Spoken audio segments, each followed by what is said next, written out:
Di zaman Rasulullah terdapat orang-orang miskin yang mengadu kepada Rasulullah, ya Rasulullah, wahai Rasulullah, kami melihat orang kaya, tatkala kami sholat mereka sholat, tatkala kami berjihad mereka juga berjihad, tapi tatkala mereka memberikan harta bendanya di jalan Allah mereka lantas. Kami tatkala mereka memberikan harta bendanya di jalan Allah, kami tidak bisa memberikan yang sama seperti mereka.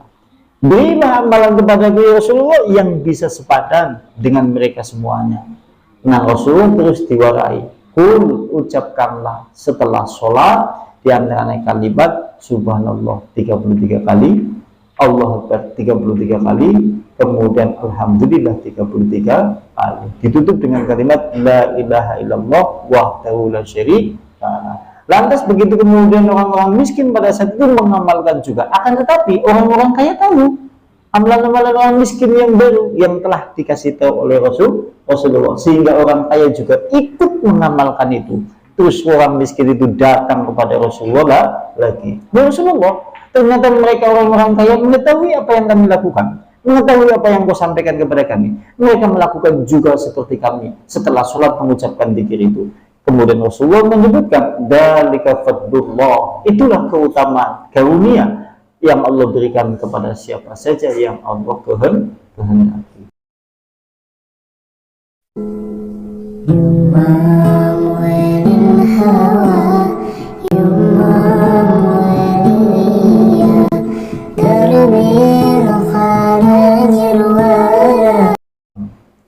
Ini yang pertama. Dan sekarang yang kedua. Yang kedua adalah yang kedua sekaligus yang ketiga. Karena kalimatnya seperti ini oleh Ibnu Qayyim. Wa min dan adani, di sisi adan, wa bainal adani wal iqamati, di antara adan dan iqamah. Kalimatnya ini min dan adani wa bainal adani wal iqamati, di sisi adan atau di antara adan dan iqamah. Kalimatnya itu adalah waktu yang mustajab kepada Allah Subhanahu wa taala. Di sisi adan nanti ada beberapa penjelasan terkait masalah itu. Kemudian di antara adan dan iqamah, dewek wis ngerti kok zaman biyen ini jarang sing lakoni ya. Karena itu permasalahan kadang-kadang tidak menjadi ilmu yang bermanfaat. Orang seringkali kemudian mengkaji ilmu-ilmu, sering menghadiri majelis taklim, tapi nanti membawa kemudian hasil ilmu bermanfaat apa tidak, ini ternyata Allah akan memberi karunia siapa saja yang dikehendaki oleh Allah. Nah, Allah pun diberi karunia siapa sehingga diberi ilmu sing bermanfaat. Masalah seperti itu. Sing jenenge ilmu bermanfaat jenengan ngerti 1 kali, 2 kali, 3 kali ngesuk amalna, ki jenengane ilmu yang bermanfaat. Bukan sampai ngerti 1 kali, 2 kali, 3 kali, 4 kali itu surat pernah dipraktek. Nah, itu sih bermanfaat. Itu seperti itu. Nah, kemudian berikutnya, tapi berbeda. Anak orang ngerti hadis, ini ngamalna, ki jenengane ngamal tanpa ilmu. Orang tahu ngaji, orang tahu mangkat, ini ngamalna, ki jenengane ngamal tanpa ilmu. Itu seperti itu. Nah, lantas disebutkan di dalam hadis Rasulullah. Sekarang di dalam hadis Rasulullah, panjenengan cermati bahasanya. Man Sa'ad bin Abi Waqqas, dari Sa'ad bin Abi Waqqas, salah seorang sahabat Rasulullah yang masyhur. Qala, berkata Rasulullah sallallahu alaihi wasallam. Rasulullah bersabda, man qala, man siapa saja qala yang berkata, khina yasma'ul al-mu'addina, tatkala dia mendengar orang yang adzan. Kalimat ini, siapa saja yang berkata tatkala dia mendengar orang yang adzan. Kalimatnya kan kayak gini. Yang bahasa Arab kan anak kalimat fi'il madhi diartikan telah. Karena kita tahu nek diartikan telah, siapa saja yang telah mendengar dan nangkene kalimatnya siapa saja yang dia itu mendengar tatkala muadzin berkumandang atau mengumandangkan adzan. Berarti nek lagi adzan mulanya mau demong nak ngindal adani di sisi orang adzan. Maksudnya nek dewek lagi gua adzan. Maksudnya seperti itu.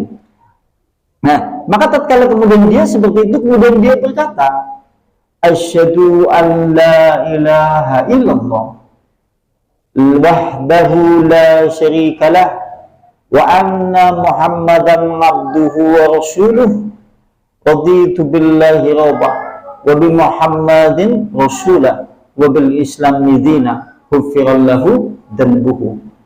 Maka apabila siapa saja yang tatkala dia mendengar muadzin mengumandangkan adzan, dia berkata asyhadu an la ilaha illallah wahdahu la syarikalah wa anna muhammadan abduhu wa rasuluh raditu billahi rabba wa bi muhammadin rasulah wa bil islami dina ghufirallahu dhanbuhu, maka dia akan diampuni dosa-dosanya, sampean akan diampuni dosa-dosanya. Yaitu kembali kepada permasalahan karunia. Kan berarti kan sementara ini kan ada hadis yang menyebutkan tatkala kita mendengar adzan kita disuruh untuk menirukan. Kan ya adzan mengumandang Allah Akbar, kita disuruh untuk menirukan Allah Akbar. Sehingga ketika kemudian disandingkan dengan hadis ini, maka panjenengan begitu mendengar adzan, panjenengan disuruh untuk menirukan. Asyhadu alla ilaha illallah. Nek wis rampung langsung disusul doa ini. Asyhadu alla ilaha illallah wa asyhadu anna muhammadan abduhu wa rasuluh. Asyhadu alla ilaha illallah wahdahu la syarikalah wa asyhadu anna muhammadan abduhu wa rasuluh. Raditu billahi rabba wa bil islami dina wa bi muhammadin rasulah. Kemudian wabil Islam bidina, seperti itu maksudnya. Nah, ini juga termasuk doa tatkala di sisi orang adzan. Setelah itu, nek jenengan wis maca dongake, jenengan ulih donga apa bae. Ya Allah, ampunilah aku. Ya Allah, tolonglah aku. Ya Allah, keluarkan aku dari segala masalah-masalah yang membelitku dan yang lainnya. Ini adalah waktu yang mustajab di dalam kita berdoa kepada Allah yang jarang manusia kemudian amalkan, sekalipun mereka mengetahui. Kan dia kan jangan ngamal orang-orang. Sampai sering ke masjid, tapi boleh dihitung siapa sih ngamal di situ, jangan. Sementara ada hadis yang lain, yang menyebutkan bahwa ini kalau di dalam hadis yang lain kalimatnya sama. Man qala hinna yasma'un nida, maka barang siapa yang berkata tatkala ia mendengar seruan adzan, kemudian dia berkata Allahumma rabba hadhihi da'wati tamah wa sallatil qa'imah ati muhammadan wasilatal wal fadilah wa b'asu maqaman mahmula alladhi wa'adtahu halat lahu syafa'ati yawmal qiyamah. Siapa saja yang membaca doa itu tatkala dia mendengar adzan, maka kemudian dia akan mendapatkan syafaat Rasulullah Sallallahu Alaihi Wasallam. Nek dipraktekna kabeh, kini dipraktekna kabeh. Begitu jenengan mendengar adzan, tirukan adzan Allah Akbar. Kemudian asyhadu alla ilaha illallah, jenengan tirukan. Kalau sudah selesai, jenengan susul doa tadi. Asyhadu alla ilaha illallah wa asyhadu anna muhammadan abduhu wa rasuluh raditu billahi rabba wa bil islam dina bi muhammadin rasulah. Nanti kemudian susul lagi doa Allahumma rabba hadhihi da'wati tamah dan seterusnya. Setelah itu panjenengan boleh meminta apa saja yang panjenengan kehendaki jenengan doa di sisi adzan. Mulanya kalimatnya ngindal adzan, waktu yang mustajab untuk berdoa kepada Allah. Masya Allah ya. Ya ini banyak amalan-amalan yang sejatinya bisa mengantarkan manusia ke dalam surga ketika kita mengamalkannya juga tidak membutuhkan tenaga besar. Seakan-akan ringan dan semua manusia bisa mengamalkan semuanya. Tapi itu kembali kepada permasalahan karunia dari Allah Subhanahu wa Ta'ala. Tidak semua orang yang mengetahui hadis itu kemudian diberi karunia Allah untuk mengamalkan hadis itu. Dan berikutnya Berikutnya adalah bainal adzani wal iqamati. Tadi disebutkan yaitu antara adzan dan iqamah. Di antara adzan dan iqamah. Nah, kalau ini langsung spesifik disebutkan di dalam hadis Rasulullah. Sebenarnya Rasulullah Shallallahu Alaihi Wasallam bersabda, Inna duma'a la yuradu bainal adzani wal iqamati. Ketemu hadisnya riwayat Ahmad.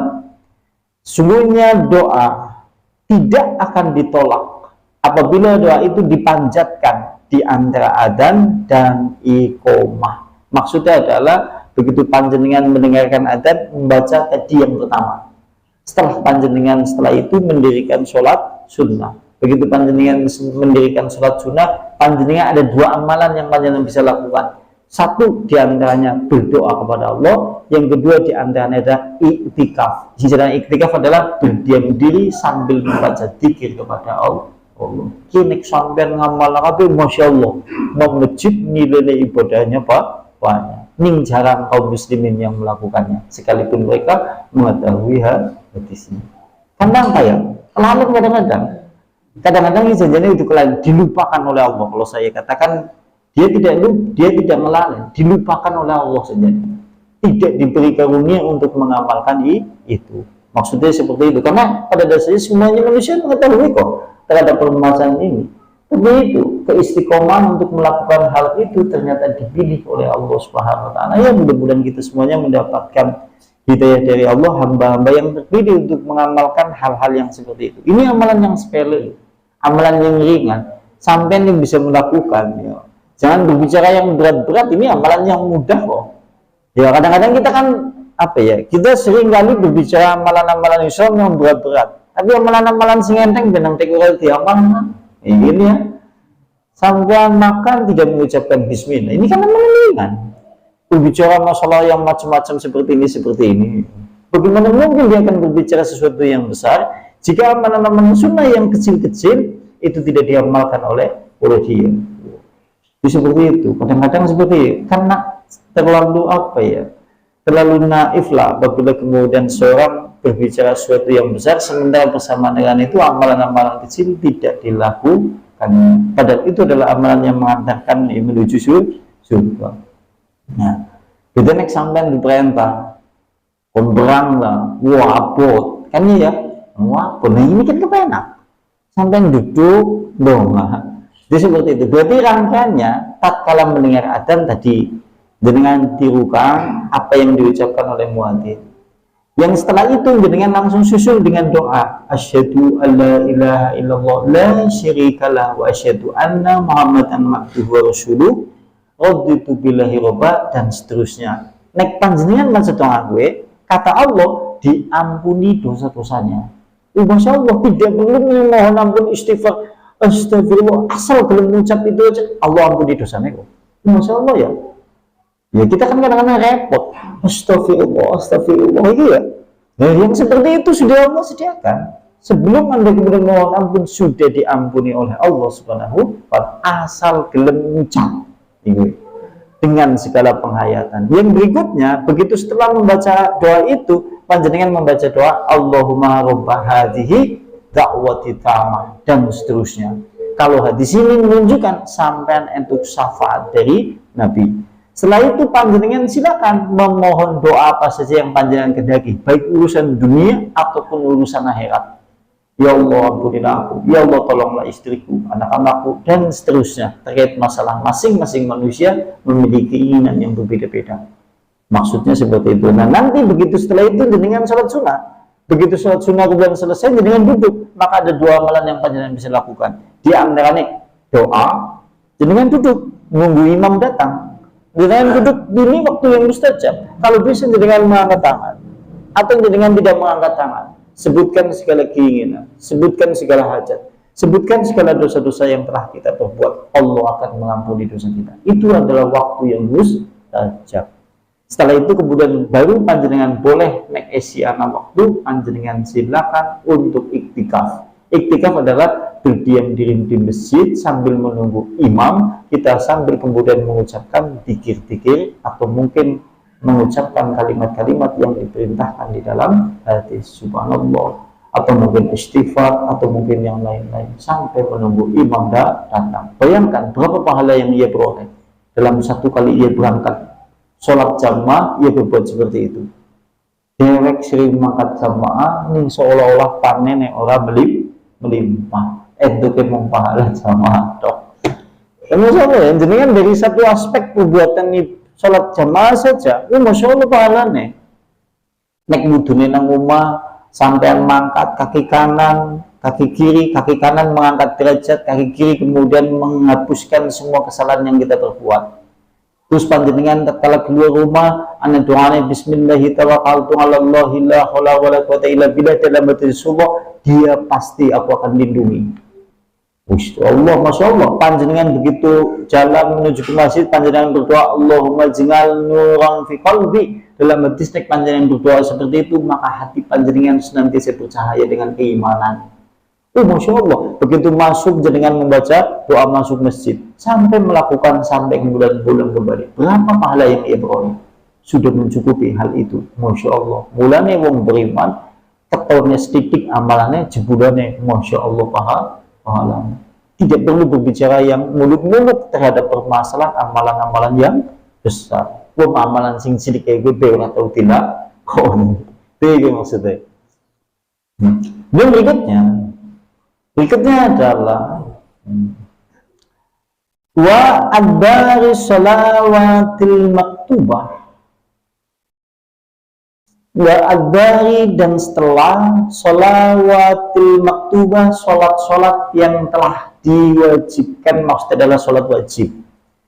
Setelah sholat wajib, mulanya kan ana dzikir setelah sholat wajib yang diperintahkan sunnah. Di antaranya adalah begitu panjenengan duduk disuruh untuk mengucapkan istighfar, astagfirullah, astagfirullah, astagfirullah.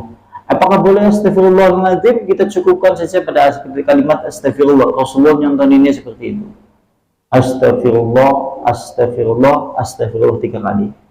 Terus kan ada doa yang diajarkan oleh Rasulullah, beberapa doa yang memang kita baca tatkala kemudian setelah sholat. Allahumma anta salam. Masya Allah kayak gini, ya Allah subhanahu wa ta'ala, anta salam, kamulah yang maha menyelamatkan atau yang maha selamat.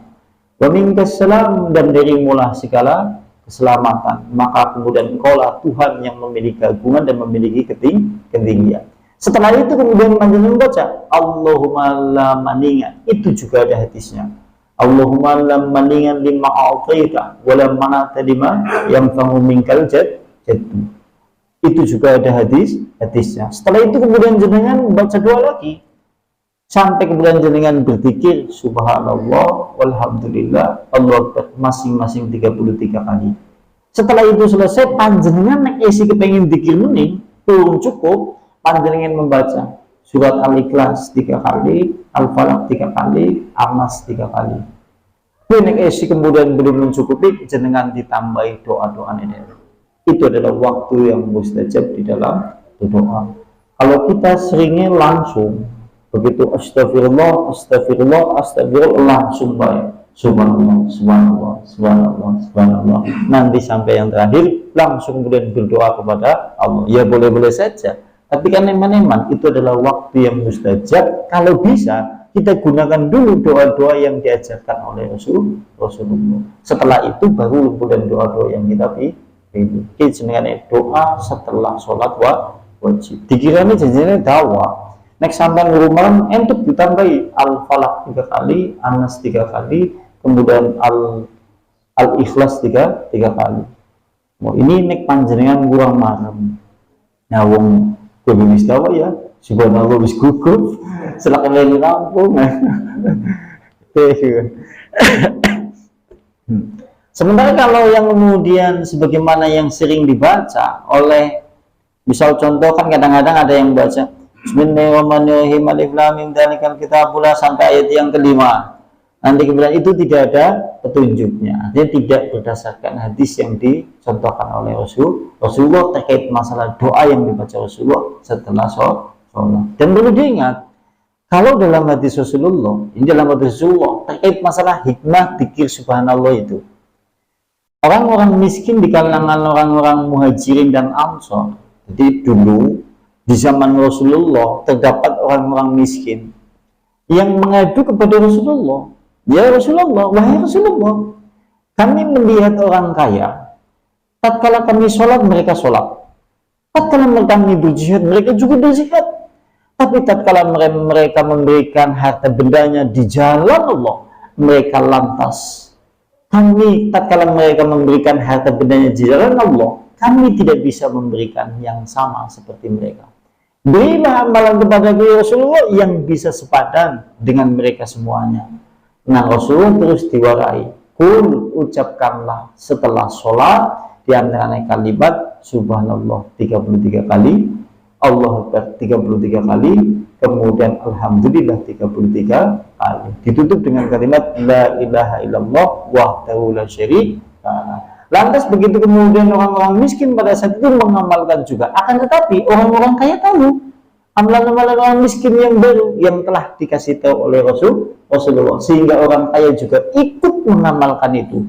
Terus orang miskin itu datang kepada Rasulullah lagi. Ya Rasulullah, ternyata mereka orang-orang kaya mengetahui apa yang kami lakukan, mengetahui apa yang kau sampaikan kepada kami. Mereka melakukan juga seperti kami setelah sholat mengucapkan dzikir itu. Kemudian Rasulullah menyebutkan, dzalika fadlullah, itulah keutamaan karunia yang Allah berikan kepada siapa saja yang Allah kehendaki. Kayak janjane dzikir sing men dewek pada madani wong-wong suki sing pada dermawan. Sampai mulane jeguji-jeguji. Ya wis, subhanallah, subhanallah. Dia kan kata-kata guji ya, subhanallah, subhanallah, subhanallah. Gitu. Maksudnya seperti itu, karena di dalam hadis itu menunjukkan yang seperti itu. Masya Allah. Ini doa setelah sholat. Kemudian berikutnya, wa inda sumudil imami yaumil jum'ati alal mimbar hatta taqdiya as-salatu min dalika yaum. Itu tatkala naiknya imam pada hari Jumat ke mimbar. Karena imam nang dina Jumat naik ke podium. Ya, begitu imam naik ke podium sampai dilaksanakannya sholat Jumat. Kayak adalah waktu yang mustajab untuk berdoa kepada Allah. Ya, karena imam munggah mong podium nanti tekan pelaksanaan sholat Jumat. Tapi kalau saya perhatikan, kaum muslimin kebanyakan kalau kemudian begitu khatib naik ke mimbar, kemudian khatib mengucapkan assalamualaikum, langsung seakan-akan dia bani sing jumatan pada turu kabeh. Iya kan? Seakan-akan serentak gitu. Padahal itu waktu yang mustajab. Jenengan mung sekedar nambatin nang hati, ya Allah ampuni dosaku. Ya Allah tolonglah aku, Masya Allah ya. Kita disuruh sambil mendengarkan khutbah. Mulanya kan orang kita berbuat lahu kita berbuat sesuatu yang sia-sia. Di antaranya kalau penjelasan dalam hadis Rasulullah, sia-sia di antaranya itu kalau bermain buku.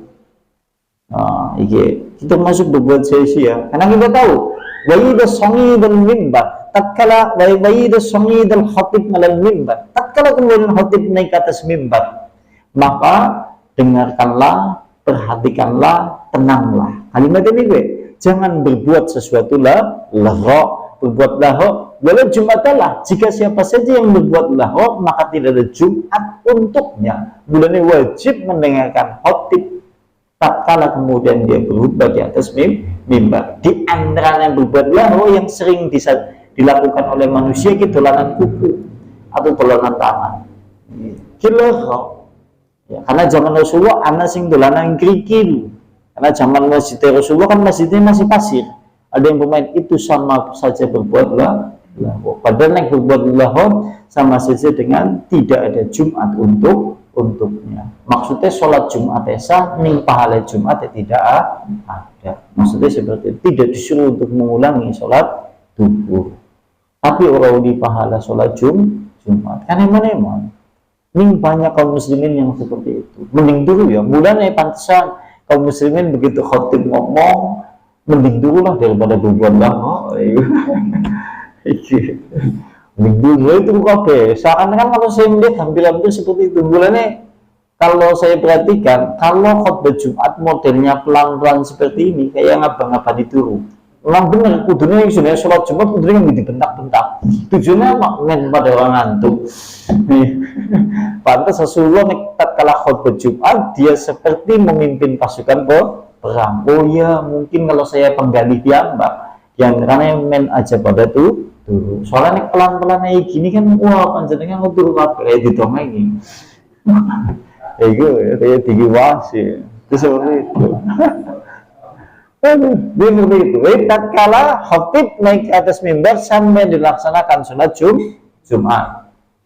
Dan juga disebutkan secara spesifik oleh Rasulullah Sallallahu Alaihi Wasallam, wa akhiru sya'ati ba'dal asr, yaitu akhir-akhir waktu setelah sholat asar di hari Jumat.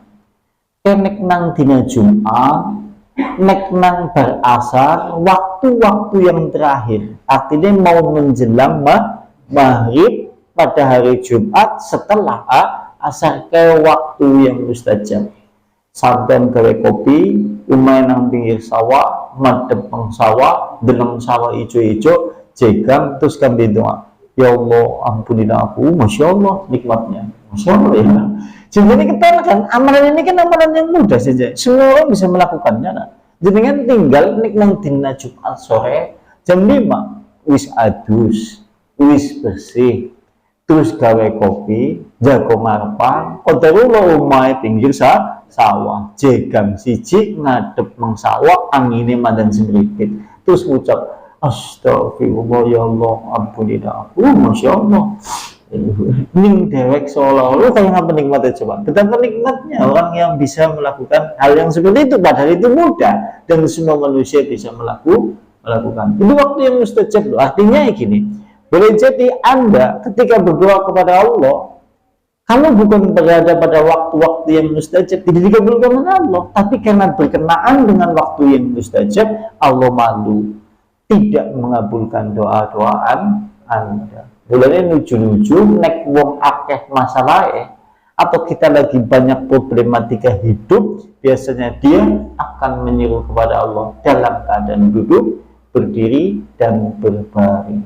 Nek lagi apa masalah dia seolah-olah waktu kepengen mustajab kabeh. Duduk ya Allah tolonglah aku, ngepit ya kayak gue, ya Allah tolonglah aku, numpang ngobrol ya Allah tolonglah aku, seakan-akan seperti itu. Begitu masalah disambung, lupa semuanya terhadap segala apa saja nikmat yang Allah berikan kepada kita semua. Ya seperti itu. Masya Allah ya. Ini kalau dalam hadis yang dalam kitab yang lain. Kalau di dalam kitab yang lain, ini kitab yang lain, waktu yang mustajab diantaranya adalah ninda, yaitu di sisi tatkala hujan, karena lagi hujan lebat, sampai lagi hujan lebat kan juga termasuk waktu yang mustajab. Di antaranya panjenengan kalau dalam doa yang diajarkan oleh sunnah, Allahumma shayyiban nafi'an, sampai nafal. Yang kedua doanya apa? Allahumma ahisna, Allahumma ahisna, artinya ahisna kan tolonglah kami, tolong. Setelah itu jenengan ini doa apa? Ya Allah, mudah-mudahan aku diberi pertolongan dalam kehidupan urusan dunia maupun urusan akhirat. Sing-sing doa biasanya naik udan ke bakul. Aduh, bakul es, buka jam 11 awan. Setengah 12 udan gede. Dheweke jagong, dodok, madhep mengetan, terus dalam udan. Astagfirullah. Biasanya dong, nah ya, itu seperti itu. Berdoa kepada Allah dengan sungguh-sungguh. Mulai pada itu memang waktu mustajab. Aja lantas panjenengan itu, malah itu udan baik. Kadang-kadang kita kan seperti itu. Masya Allah ya. Eman-eman artinya. Ini kan eman-eman jika waktu-waktu yang mustajab itu tidak digunakan untuk berdoa kepada Allah. Dan berikutnya adalah wasaddiful qulubi, yaitu bertemunya hati yang dalam tadi. Jika hamba Allah memang betul-betul menghadirkan hati, bertemunya dengan khusyuk, bertemunya dengan hati yang khusyuk pula di dalam hati. Hatinya khusyuk memohon kepada Allah. Wa in kasara, dan juga dia dalam keadaan merasa butuh kepada Allah. Sing jenenge wong doa kudune memiliki sifat. Ini terkait masalah sifat-sifat orang yang berdoa. Satu di antaranya adalah dia hatinya harus khusyuk. Sampai khusyuk, fokus. Yang kedua, inkasara adalah pecah atau kemudian merasa dia sangat butuh kepada Allah. Sampai merasa butuh banget mungkin jalur ke temenan. Jenengannya kalimatnya inkasara. Dia merasa butuh kepada Allah. Kemudian baina yaday rabbi, yaitu dia merasa hina di hadapan Allah. Dia akan terus merasa hina, merasa rendah, dan dia juga panjatkan dua dengan suara yang lembut. Wa istaqbala dzanil qiblata, dan dia menghadapkan wajahnya ke arah kiblat. Ini adab ya. Adab orang yang berdoa diantaranya hatinya khusyuk, kemudian dia merasa butuh betul-betul kepada Allah, merasa hina dan rendah, kemudian lembut suaranya nangkene maksudnya alon-alon, rasul-rasul itu. Kemudian berikutnya menghadap yaitu ke arah kiblat. Lantas kemudian dia dalam keadaan bersuci, sekalipun ini bukan sesuatu yang wajib. Sampean dongang ada pengetan ngulur ngalor itu pulih. Sampean dongang dalam keadaan tidak bersuci pulih. Cuma ada pewong berdoa menurut Ibnu Qayyim lebih baik seperti ini. Maka yang seperti ini jika terkumpul semuanya itu, lantas kemudian dia mengangkat kedua tangan kepada Allah. Terus DWK mengangkat kedua tangan kepada Allah. Dan kemudian dia memulai pujian kepada Allah. Berarti memulai pujian kepada Allah, aja langsung jaluk doa sama Allah. Sampai yang kirim jaluk sama Allah, kita memuji dulu. Misal contoh jenengan meminta rahmat ya, panjenengan berdoa, ya Allah, ya Rahman, ya Rahim, berilah aku rahmat. Ya sampai dari rezeki, ya Allah yang Maha Rozak, atau yang Maha Pemberi rezeki, yang menciptakan langit dan bumi, berilah aku rezeki. Maksudnya ini disertai dengan pujian-pujian kepada Allah. Kemudian juga disertai dengan membaca sholawat, disertai pula kemudian dia menghadapkan itu kepada Allah dalam keadaan taubat dan istighfar. Jadi next seandainya kemudian kita runtut semuanya supaya doa itu menjadi doa yang akan dikabulkan oleh Allah. Allah kemudian malu untuk tidak mengabulkannya. Di antaranya satu, disertai dengan waktu yang mustajab. Tadi disebutkan waktu-waktu yang mustajab. Yang kedua, panjenengan awali dengan pujian-pujian kepada Allah. Misal dengan kalimat Alhamdulillah, Ya Rahman, Ya Rahim. Terus kemudian panjenengan awali pula dengan membaca istighfar.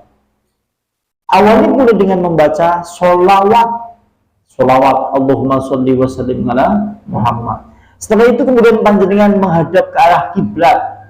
Setelah itu kemudian panjenengan betul-betul menghadirkan hati dan jiwa dengan suara lembut, mengangkat kedua tangan. Lantas kemudian panjenengan betul-betul memohon kepada Allah dengan kedalaman jiwa. Maka yang seperti ini Allah seakan-akan malu untuk tidak mengabulkan doanya dengan segera. Masya Allah. Kinik menurut Ibnu Qayyim al-Jauziyah. Suatu saat panjenengan ingin praktikan saja. Kita cari waktu-waktu yang mustajab, kemudian kita amalkan apa yang memang telah disampaikan oleh ulama-ulama kita semuanya. Ya, di antaranya itu. Mungkin ada yang mau ditanyakan, tafadhol silakan. Cukup. Berarti ini nanti kalau suatu saat ketemu kitab ini lagi, kita masuk bab doanya, kita pending dulu ke bab yang lain, ya, supaya tidak doa terus itu. Nanti insya Allah pada bab terkait masalah hal yang lain, bukan bab doa, kalau masuk ke bab ini. Atau kalau suatu saat kemudian kita masuk ke bab huru-hara akhir zaman yang masuk pada pembahasan Dajjal, kalau tidak salah, insya Allah. Ada yang mau ditanyakan, tafadhol silakan. Kalau tidak kita tutup. Kayaknya sampai kayak lesu ngantuk kabeh. Bahasan doma mulanya pada temungkul kabeh kabeh doma. Iya.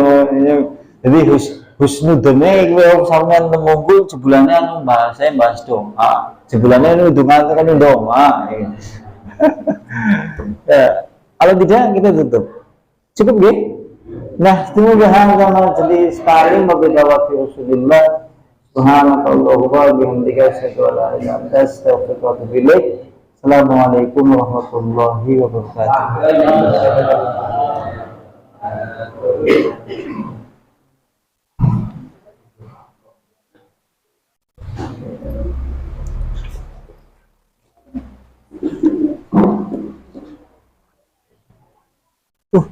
Oh, serius aku bisa wak. Oh.